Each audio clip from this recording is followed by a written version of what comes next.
have arrived to St. Nicholas. There's the church, walking over soon.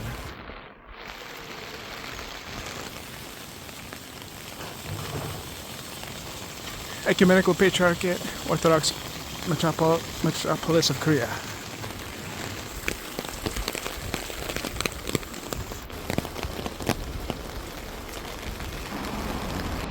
Hi Edgar, Hello. can you introduce yourself quick? Yeah, my name's Edgar. Also go by Isaac, my baptism name. I am from St. James Orthodox Church in Milpitas, California, and today I'm visiting, or this week I'm visiting Korea, South Korea.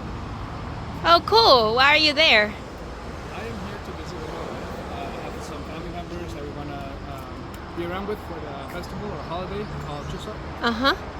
So while we're here, we're exploring different places. Oh okay, out of the places that you visited, what is one place that you want to discuss today? Right, so today's my thoughts and reflections will be about the visit to the metropolitan or the metropolis of Korea. It's Uh-huh. an Orthodox church that we visited on Sunday. Oh cool, do you want to discuss quick about the church that you visited today, I mean in Korea? Yeah, sure. Alright, so give us a little introduction. Where did you go? What's the name of the church and whatnot? Well, it's called St. Nicholas. Okay. It's by Incheon, which is kind of like West In Korea. Seoul. Oh, in Seoul. It's in Seoul. It's in Seoul, Uh-huh. west of Korea, Uh-huh. or west of Seoul. Uh-huh. Yeah. Okay, awesome.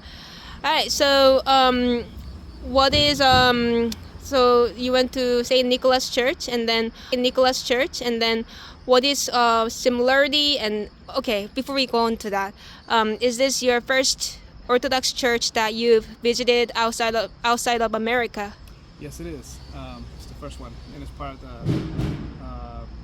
Ecumenical Patriarchate. So it's in communion or together with other Orthodox churches, especially the Greek Church. Cool. What are some similarities and differences that you've experienced between church in Korea and church in America? Yeah, similarities, and you'll see some photos in the video, but the style of the colors, like the type of the hue of the blue, or the iconography, the lines and the texture, the patterns, I would say. It looks very similar. It reminds me to a monastery, a Greek Orthodox monastery in Dunlap, it's called Life-Giving Spring.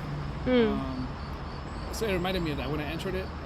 Like the experience with the space resembled that. Okay. So that's a similarity. Most of the service or the liturgy was in Korean. Oh, nice. A little bit of it was in Greek. Uh-huh.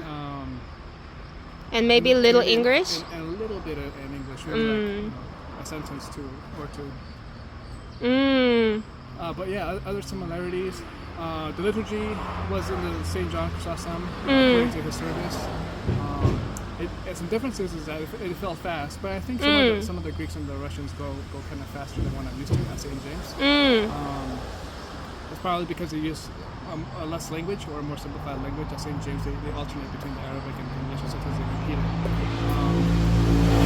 Besides that, other differences, I can see the assimilation of the bishop here from that metropolis, how he is trying to make it more familiar to a Korean culture. So, for example, like there were pews, and so that people could sit down. And there was the kneeling pad, so you could put it down, so that after the anaphora, we're praying before the communion to receive the body and blood. People would kneel at that time. So I could see why they would do that. And then other differences. Maybe it's not a difference, but after the liturgy, we had a agape meal or a together meal, and it was Korean food. It was jjajangbap. Jjajangbap, okay. Black bean sauce. It's like a Korean Chinese fusion, I guess. Korean Chinese fusion. And there were some visitors too, so it wasn't just me and my wife, but also my mother-in-law, but also like we met one person from Czechoslovakia. Oh wow. His name is Lucas. We didn't talk to the other people, but I could hear by their language that they were speaking English or speaking French or some other like non-Korean language. Wow, so many languages. Okay. So like what are some cultural aspect, like a Korean cultural aspect that's been embedded into this church here in Korea? So the aspect. Uh-huh. I don't know this. Well, one of the things I noticed, because we came around 10 a.m. or maybe like 10 minutes before, maybe 15 minutes before. And so a couple minutes before starting the liturgy, they rang the bells. Oh, nice. So I imagine that the bells are kind of Korean, maybe. Okay.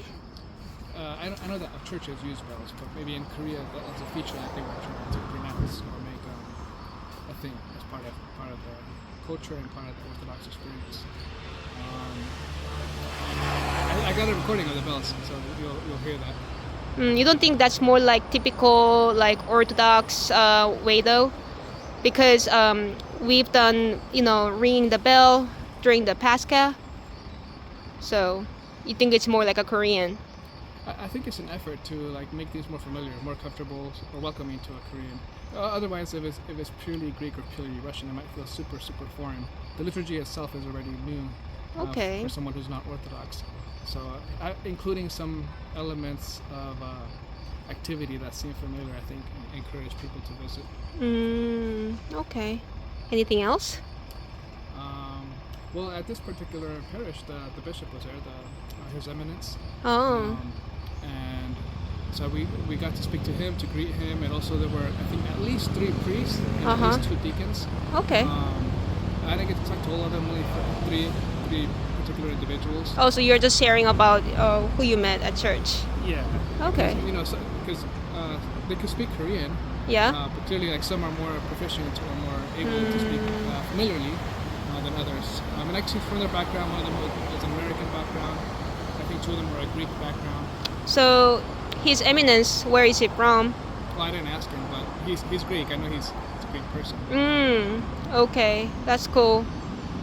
All right, thanks for sharing. Anything else that you want to share with us today? Yeah, I encourage people to visit St. Nicholas when they come to Korea.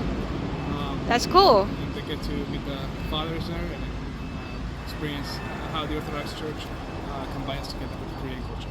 That's awesome. Well, thanks for your time, Edgar. Okay. Yeah, see you. Yeah, bye.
주 예수 그리스도 복음서 마테오 복음서 마르코 복음서 루카. Yes. Saint Nicholas, Saint Nicholas, the patron saint Of this parish.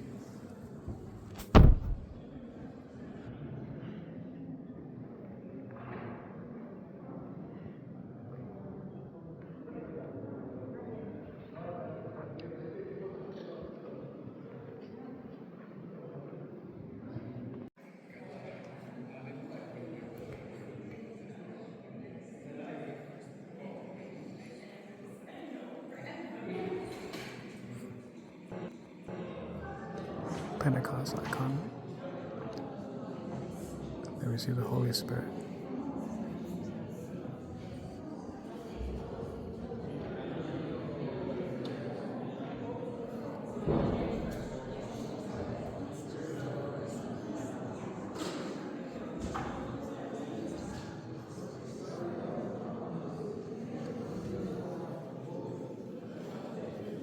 Holy Bible. Matthew, Mark, Luke, and John. Icons on the front.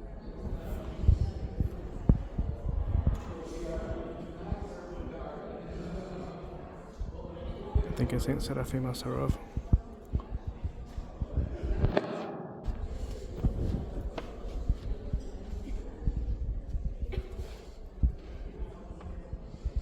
It's in Greek, so I cannot read it. But I think it's on St. Nicholas. Or maybe not. Carolampos. Oh, it's St. Carolampos.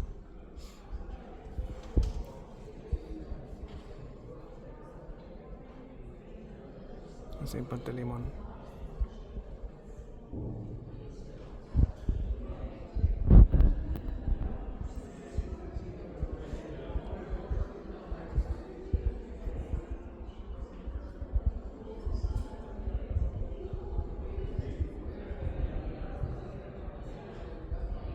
Is the liturgy you experience here similar to how you experienced before, or do you see differences? I think it's the same. Even like in other Orthodox, they don't use what's it called The organ. organ. Yeah. Like in Slovakia, it's usually the Catholic Church. They're using organ a lot. Oh, in Slovakia they use the organ? Orthodox. Oh, but not the Orthodox. Okay. One of the differences I noticed was at our home church over there, we did the veneration of the icons before the liturgy or before the communion, but here people went to venerate afterwards. I see people do it before. If they come late, then they do it after.